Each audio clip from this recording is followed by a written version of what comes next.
विवाह से पहले डर गई थी देवी पार्वती। इस आग्रह के बाद किया था शिव जी से विवाह। साल 2024 में महाशिवरात्रि का पर्व 8 मार्च शुक्रवार को मनाया जाएगा।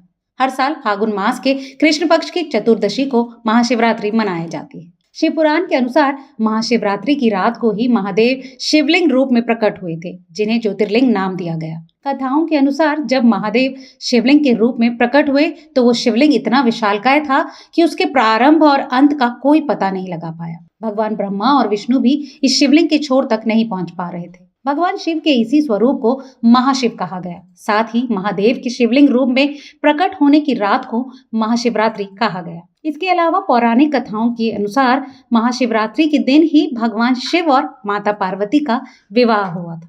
महाशिवरात्रि के दिन माता पार्वती की तपस्या सफल हुई और उनका विवाह भगवान शिव से हुआ। लेकिन ये विवाह होना आसान नहीं था।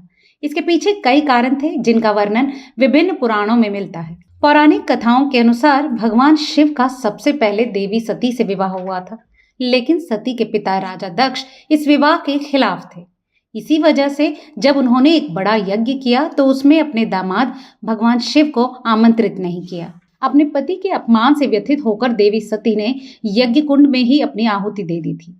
इसके बाद भगवान शिव बेहद व्याकुल होकर देवी सती के जले हुए शरीर को अपने हाथों में लेकर धरती पर विचरण करने लगे। इससे सभी देवी देवता घबरा गए। शिव का क्रोध कहीं धरती पर प्रलय न ले आए, इसलिए भगवान विष्णु ने अपने सुदर्शन चक्र से देवी सती का शरीर के कई टुकड़े कर दिए। तब देवी सती के अंग जहां जहां गिरे वहां शक्तिपीठ बने। इसके बाद देवी सती ने राजा हिमवान के घर देवी पार्वती के रूप में जन्म लिया। साथ ही भगवान शिव को फिर से अपने पति रूप में पाने के लिए कठोर तपस्या भी शुरू कर दी। पार्वती की तपस्या को परखने के लिए कई तरह से परीक्षा ली गई, लेकिन पार्वती का तप नहीं टूटा।